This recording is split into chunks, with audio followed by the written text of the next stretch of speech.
우리 오늘 말씀의 제목 마가복음 강해 12번째 우리가 시작합니다. 오늘 제목 같이 한번 읽어보겠습니다. 시작. 내 손을 내밀라 하시네. 한 번 더 하겠습니다. 시작. 내 손을 내밀라 하시네. 아멘. 주님께서 오늘도 저와 여러분들에게 찾아오셔서 야, 네 손 좀 한번 보자. 네 손을 좀 내밀어라 라고 예수님께서 말씀하시는 그 장면을 가지고 저희들이 말씀을 나누고자 합니다. 안식일에 예수님께서 우리가 지난 시간에 살펴보았듯이 밀밭에서 그 제자들이 추수하는 것을 가지고 논쟁을 하셨습니다. 안식일에 무엇이 더 중요하냐라고 그 예수님을 참수하는 자들에게 예수님께서 말씀을 하셨죠. 그래서 안식일 때는 가장 중요한 사람이 더 중요하고 또 생명을 살리는 일이 더 중요하다라고 예수님께서 안식일 논쟁을 밀밭에서 하셨습니다. 이 밀밭에서 논쟁을 마치시고 예수님이 회당으로 들어오셨습니다. 그런데 그 회당에 어떤 한 사람이 있었어요. 그 사람은 몸이 아픈 환자였습니다. 성경에 보니까 한쪽 손이 이렇게 말라 있다라고 이야기를 합니다. 손이 말랐다는 것은 손이 비틀려져 있다라고 우리는 볼 수가 있습니다. 그는 원래부터 그 회당에 출입했던 사람인 것 같습니다. 환자였고 손이 말라 있다라고 성경은 되어 있고 이 환자는 오늘 아픈 환자가 아니라 그는 계속해서 그 회당, 지금으로 말하면 그 예배당 성전에 들어와서 늘 그 마른 손을 가지고 주님 앞에 하나님 앞에 예배를 드리는 그러한 사람이었던 것으로 성경은 우리들에게 설명을 하고 있습니다.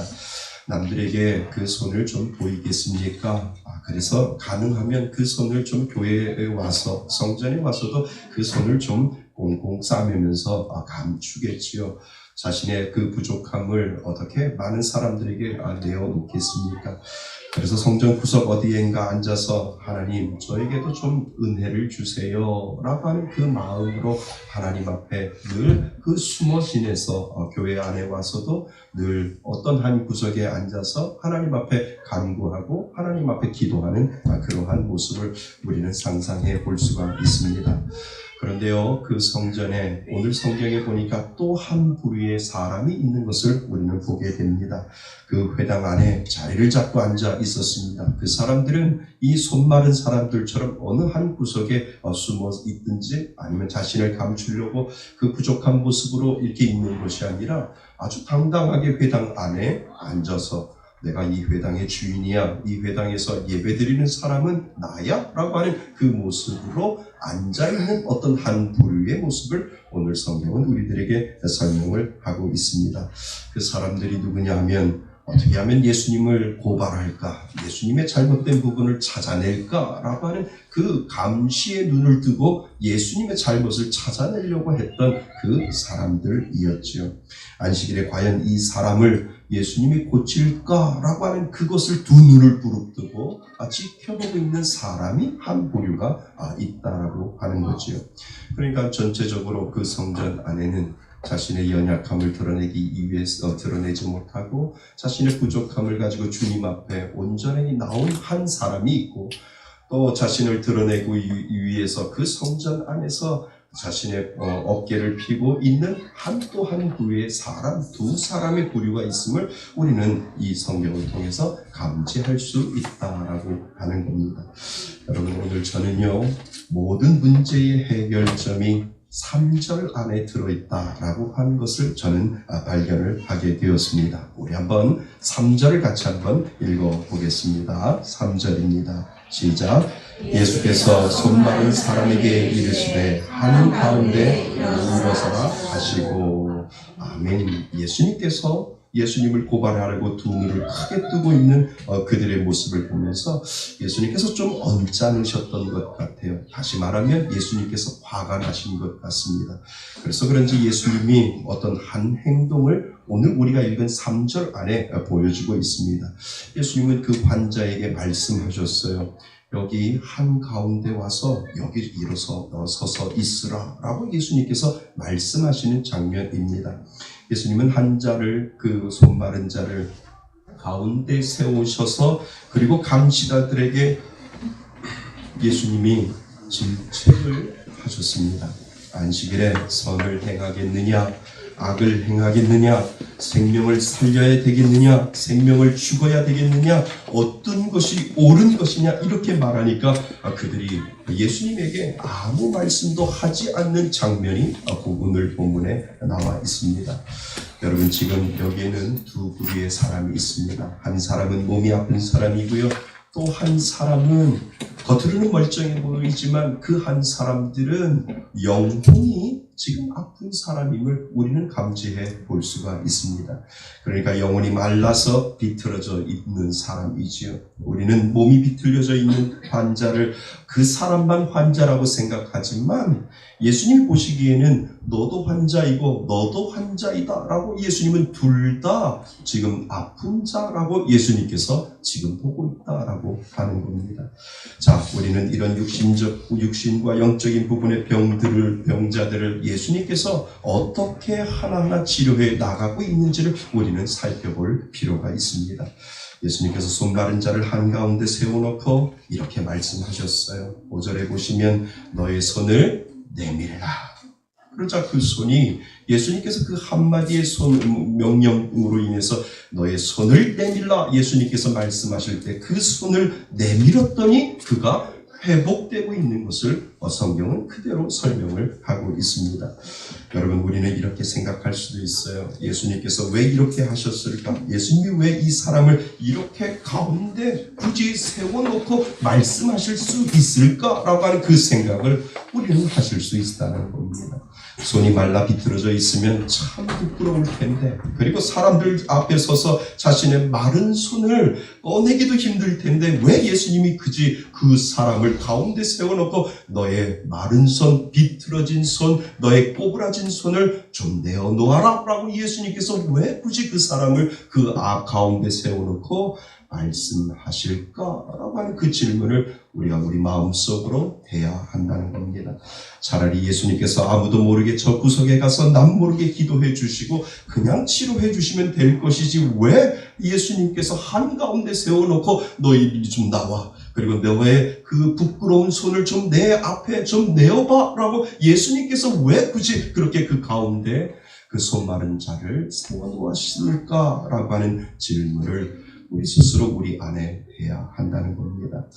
그런데 여러분, 그것은 우리가 예수님의 의도를 조금만 더 생각해 보면 알 수 있다라고 하는 것이지요.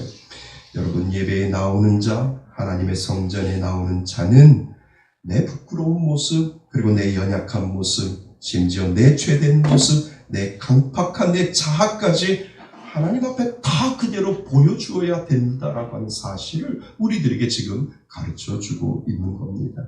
그대로 다 내 손을 하나님 앞에 내어놓아야 그때부터 치유가 이루어지는 것이고 그때부터 하나님의 능력이 이루어지기 때문에 우리는 그 예수님의 의도를 우리는 살펴볼 수 있다라고 하는 겁니다. 하나님, 저는 이러한 상태입니다. 하나님, 저는 이렇게 연약한 자입니다. 지난 한 주간 내 삶을 돌아보면 저는 사람들에게 용납할 수 없는 그러한 죄인입니다. 저를 생각하는 것도 저의 과거나 저의 현재나 그리고 나의 내면면 속에 있는 이 모든 것들도 하나님, 나는 추악한 사람입니다 라고 하는 그 사실을 하나님 앞에 나와서 정 가운데 서서 하나님 앞에 나의 모든 것들을 내려놓는 그 내려놓음이 우리들에게 필요하다라고 하는 것을 예수님이 우리들에게 오늘 가르쳐주고 있는 것이지요. 여러분, 하나님께서 성전에 나오는 우리에게 꽁꽁 싸매고 있지 말라고 하세요. 마음을 열고 그리고 너의 손을 가슴을 해서 꺼내라. 감추고 있던 너의 모든 것을 내 앞에 꺼내놓아야만 내가 그때부터 치유의 놀라운 역사를 내가 보여주겠다라고 예수님께서 오늘도 저와 여러분들에게 초청하고 있는 겁니다. 여러분, 오늘 내가 부끄럽다고 감추고 있는 내 모습, 그리고 사람에게가 아니라 하나님 앞에 내놓으실 수 있기를 바랍니다. 그러면 하나님께서 고치시고 하나님께서 역사해 주시고 하나님께서 여러분들이 가지고 있는 그 모든 것들을 오늘 이 시간 치유해 주실 줄 믿습니다. 여러분은 교회에 와서 사람에게가 아니라 하나님 앞에 어떠한 기도를 올려드리십니까? 자매의 시간에 하나님 앞에 무엇을 하나님 앞에 기도합니까? 한 주간 동안 있었던 이야기들 그 짧은 자매의 시간이 어떻게 하나님 앞에 다 내려놓을 수 있겠습니까?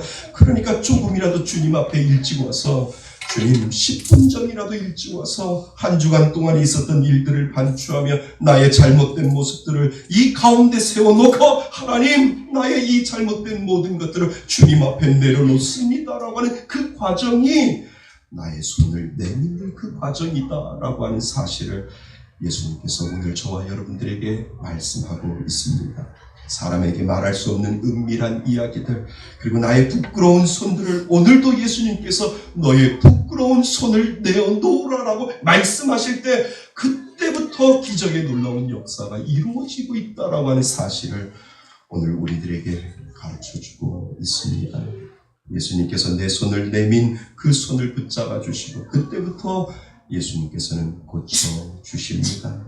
예수님이 그 손 마른 자를 성전 가운데 세우신 의미는 부끄러운 것을 부끄럽다 하지 말고 그 모든 것을 꺼내어 내게 보이면 내가 그때부터 너를 도와주겠다라고 하는 그 하나님의 놀라운 은혜가 거기에 분명히 있습니다. 사랑하는 성도 여러분, 같은 맥락으로 보면 기도도 같은 것 아니에요. 기도할 때 많은 분들이 이런 질문을 합니다. 하나님께서 다 알고 계신다면서 왜 우리에게 기도하라고 하나님이 그렇게 말씀을 하시지? 하나님이 다 알고 계시고 내 형편까지도 하나님이 다 알고 계시는데 왜 내 마음까지도 하나님이 다 알고 계시는데 왜 하나님이 굳이 나에게 기도하라고 그렇게 말씀하시지? 하나님은 다 알면서 내가 기도하지 않아도 하나님께서 다 들어주실 수 있을 텐데 라고 하는, 내가 왜 하나님 앞에 기도해야 하는지 라고 하는 그 궁금증이 우리들에게 분명히 있을 겁니다. 그런데요, 가만히 보면 이것은 기도를 해보지 않는 사람들이 하나님 앞에 하는 질문이지요. 우리가 하나님 앞에 기도를 하면 하나님은 우리가 알지 못하는 더 훨씬 큰 은혜를 하나님께서 우리들에게 분명히 주시는 것을 기도하는 분들은 분명히 그 은혜를 깨달았을 겁니다. 예를 들어서 어떤 사람들과의 관계가 문제가 생겼어요. 그리고 상처를 받았어요. 그리고 상처를 주었어요. 그래서 그 상처받은 것과 그 상처 준 것을 가지고 하나님 앞에 힘들어서 그 하나님, 내가 가지고 있는 이 상처를 해결해 주세요. 내가 받은 이 상처를 해결해 주세요. 라고 하는 그 기도 제목을 가지고 하나님 앞에 나갔더니, 그리고 그 문제로 하나님 앞에 기도를 했더니 하나님께서는 그 문제를 가지고 다루시는 것이 아니라 그 이상을 가지고 하나님께서 다루시는 것을 기도하시는 분들은 분명히 그것을 알고 있지 않습니까? 그런데 기도하다 보면 그 문제는 온데간데 없어지고 점점 하나님이 나에게 주신 그 은혜의 감격 속에 빠져가는 것을 우리는 알고 있지 않습니까? 그 은혜에 흠뻑 빠져서 기도하다 보면 지금 나에게 주셨던 그 은혜를 하나님께서 기억하게 하시고, 내가 주셨던 하나님의 그 은혜를 다시 한번 하나님은 기억하게 하여 주셔서, 하나님 내가 상처받았는데요, 하나님 내가 상처를 주었는데요 라고 하는 그 상처의 기도 제목을 가지고 하나님 앞에 나갔더니 하나님은 그것을 다루시는 것이 아니라 내가 만났던 하나님, 내가 경험했던 하나님, 나에게 주셨던 그 하나님이 나에게 다가오셔서 내가 너를 사랑했고, 내가 너를 끝까지 사랑했고, 내가 너를 함께했다라고 하는 그 은혜를 하나님께서 주셨다라고 하는 사실을 우리는 기도하면서 그것을 깨달을 수 있는 것입니다. 내 연약함을 하나님께 올려드리고 하나님 앞에 감사의 기도가 어느덧 그것이 하나님 이 문제 해결해 주세요라고 하나님 앞에 기도했더니 내 입에서는 하나님 감사해요, 하나님 감사합니다라고 하는 이 감사의 고백이 끊어지지 않게 하나님께서 여러분들에게 만들어주시는 이유를 우리는 기도하면서 그것을 깨닫게 되는 것을 우리는 알게 됩니다. 이 상처받은 기도와는 전혀 상관이 없는 내가 용서할 사람들을 용서하게 되고, 내가 지난 날 누군가를 위해서 기도도 하게 되고, 내가 누군가를 위해서 끊임없이 기도할 수 있는, 하나님 저 사람 용서해 주세요, 하나님 저 사람 회개할 수 있는 놀라운 은혜 주세요라고 하는 그 놀라운 은혜를 기도함으로 말미암아 하나님 앞에 내가 가지고 있는 이 기도의 손을 하나님 앞에 내어놓음으로 말미암아 하나님 이 상처 해결해 주세요라고 하는 그 제목은 온데간데 없이 하나님 내가 한 가지 가지고 주님 앞에 나아갔더니 하나님은 내가 알지 못하는 10가지의 은혜를 가지고 나에게 다가오시는 그 하나님을 우리는 기도를 하면서 그것을 느끼게 된다라고 하는 겁니다. 나도 모르게 하나님이 그렇게 해주신다는 거지. 한 가지 문제를 가지고 기도했는데 하나님은 10가지 이상의 은혜를 가지고 나에게 찾아오시는 그 하나님이 바로 저와 여러분들의 하나님이신 줄 믿습니다. 그래서 예수님께서는 오늘 너가 가지고 있는 기도의 손을, 감추고 있던 그 기도의 손을 오늘도 내놓으라라고 하나님께서 말씀하고 계시는 줄 믿습니다. 여러분, 저는 우리 성도님들에게 가능하면 대표 기도를 준비케 하고 그리고 대표 기도를 시킵니다. 주일날 성도님들을 대표해서 하나님께 나와 기도의 손을 내미는 것, 그것을 우리는 대표 기도라고 이야기를 합니다. 대표 기도를 듣는 성도는 순간 많은 은혜를 받습니다. 저분이 일주일 내내 기도하면서 하나님 앞에 준비했던 그 기도를 하나님 앞에 올려드리는데 은혜 안 받을 수 없어요. 그런데 그 기도를 듣는 성도들은 그 은혜를 받자마자 금방 잊어버립니다. 왜 그럴까요? 나의 고백이 아니기 때문에 그렇죠. 내가 가지고 있었던 그 고백이 아니기 때문에 아멘, 아멘 하고 내가 은혜 받았습니다 라고 그 은혜에 족하지, 그 기도를 기억하시는 분들은 거의 없을 겁니다. 그런데 대표 기도를 하는 분들은 기도를 준비하다가 내가 은혜를 받는 거예요. 내 인생에 어떻게 한번 이렇게 강대상 위에 올라와서 하나님 앞에 기도할 수 있을까? 내가 이렇게 형편없는 사람인데 하나님은 나를 불러셔서 성도들을 대표해서 기도하게 왜 하나님은 나를 이렇게 만들어 주었을까? 그런데 하나님이 이렇게 부족한 나를 부르시고 기도하게 하시는구나, 이렇게 준비하다가 그 기간이 은혜를 받는 시간이고, 그리고 대표 기도하면서 스스로 은혜를 받는 시간, 그 시간이 바로 대표 기도의 시간 아니겠습니까? 내가 내 입으로 나의 고백을 올려드리면서 은혜를 받고 기도한 후에 그래도 조금이라도 내 삶은 그 기도대로 살고자 하는 그 마음이 우리들 가운데 있기 때문에 우리는 스스로 은혜를 받고 있는 이유가 바로 거기에 있습니다. 그러면서 우리들의 신앙이 성장하고, 그러면서 우리들의 신앙이 성숙해져 가고 있는 것을 우리 스스로 체험할 수 있는 이유가 바로 거기에 있습니다. 원하는 것만 이루어지는 것이 아니라 내가 몰랐던 것까지 깨닫게 해주시고 은혜를 받을 수 있게 해주시는 은혜가 바로 대표 기도다라고 하는 것이죠. 그러니까 대표 기도의 그 기도의 손을 주님 앞에 내려놓을 때 내가 알지 못하는 한 가지를 가지고 주님 앞에 내 손을 내려놓았지만 하나님은 나를 사랑하여 주셔서 내가 알지 못하는 그 경험, 내가 깨닫지 못하는 하나님의 은혜, 내가 알지 못하는 그 하나님의 은혜를 나는 한 가지를 가지고 내 손을 주님 앞에 내려놓았는데 하나님은 나에게 10가지의 은혜를 가지고 찾아오시는 그 놀라운 은혜가 바로 예수님이 저와 여러분들에게 말씀하시는 겁니다. 오늘 내가 가지고 있는 내 손을, 부끄러운 그 손을 내 앞에 내어놓으라 라고 예수님은 저와 여러분들에게 오늘 말씀하고 있는 줄 믿습니다. 여러분, 내가 기도의 손을 주님께 내몰 때 예수님이 내 마음을 만져주시는 줄 믿습니다.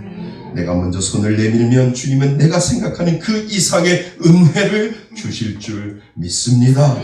그래서 내 손을 내밀라라고 말씀하실 때 주님, 내가 힘들지만 내 부끄러운 이 손을 주님 앞에 내려놓겠습니다 라고 할 때 그때 하나님의 기적은 시작하게 되는 줄 믿습니다. 그런데 아까 제가 말씀드렸던 한 부류의 사람을 우리는 생각해 보셔야 됩니다.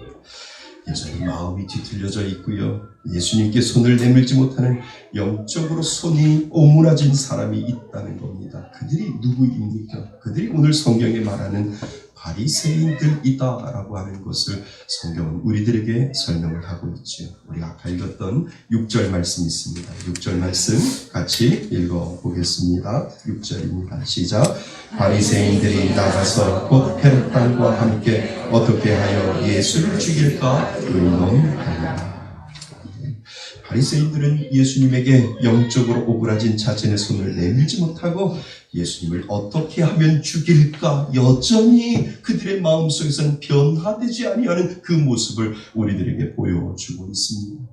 그러니까 하나님의 은혜의 담비가 바로 옆에 있었어요. 하나님의 은혜의 능력이 바로 그 옆에 있었어요. 너의 오므라진 그 손을 내밀라라고 할 때 그 기적의 능력이 그곳에 나타나고 있는 그 시점에 그들의 마음은 닫혀있고 그들의 마음은 열리지 아니해서 하나님의 은혜의 담비가 내리는 그 순간에도 하나님 나의 죄질을 덮어놓겠습니다 라고 하니까 비 한 방울도 그 안에 떨어지지 않는 하나님의 은혜를 경험하지 못하는 그 사람들이 그 자리에 있었다라고 하는 사실을 우리들에게 지금 설명을 하고 있는 겁니다. 똑같이 은혜의 자리에 있다 할지라도 어떤 사람은 은혜의 담비를 그 안에서 하나님이 주시는 그 놀라운 은혜의 담비를 흠뻑 젖으면서 하나님 감사합니다라고 믿음으로 고백하지만 여전히 은혜의 종지를 덮어놓고 은혜의 담비를 기다리지 아니하는 그 믿음의 사람이라고 하는 그 사람들도 아버지 하나님 나에게 은혜를 주옵소서라고 믿음으로 고백하더라도 은혜의 종지를 덮어놓으니까 은혜의 담비는 어느 곳에도 그 사람에게 내리지 않는 이 영적으로 오므라진 사람을 우리들에게 보여주고 있다라고 하는 겁니다. 사랑하는 성도 여러분, 예수님이 손을 내밀라 하실 때 하나님의 은혜는 지금 그때부터 시작하는 줄 믿습니다. 그때가 바로 하나님의 은혜가 임할 때고요. 그때가 바로 하나님의 능력이 임할 때입니다. 사랑하는 성도 여러분, 부끄러운 여러분의 손을 내어놓을 수 있기를 바랍니다. 예수님은 내어놓으라고 할 때 그 내어놓는 그 순간부터 기적은 내가 책임진다라고 하나님께서 오늘 저와 여러분들에게 말씀하신 줄 믿습니다. 사랑하는 성도 여러분, 우리 하나님 앞에 우리는 모두 다 부끄러운 존재입니다. 하나님 앞에 서면 떳떳한 사람 아무도 없습니다. 육신이 뒤틀려 있고 때로는 우리의 영혼까지 뒤틀려져 있습니다. 그렇지만 예수님은 여전히 저와 여러분을 초청합니다. 때로는 감추고 싶고 드러내고 싶지 않고 여전히 손마른 사람처럼 성전에 있어도 저 구석에 쭈그리고 앉아 있어도 내 손을 내밀라고 할 때 주님 내 손을 내밀겠습니다 라고 고백하는 자에게 하나님은 오늘도 저와 여러분들에게 찾아오시는 줄 믿습니다. 오늘의 부끄러운 그 손을 하나님은 여전히 온전하게 만들어주시는 하나님, 그 하나님이 바로 저와 여러분들에게 능력의 하나님인 줄 믿습니다. 여러분, 내가 나의 연약함을 주님께 내밀 때 하나님은 치유해 주시는 줄 믿습니다. 그 은혜의 자리에 머물 수 있기를 바랍니다. 하나님이 우리의 연약한 모든 것을 오늘 이 자리에 나오신 여러분들 주님 앞에 그 손을 내밀 때 하나님의 놀라운 기적의 역사, 은혜의 담비가 오늘도 여러분들 마음 가운데 촉촉히 내리게 될 줄 믿습니다. 그 은혜로 하나님 앞에 묵묵히 나아가시는 저와 여러분 되시기를 주님의 이름으로 축원드립니다.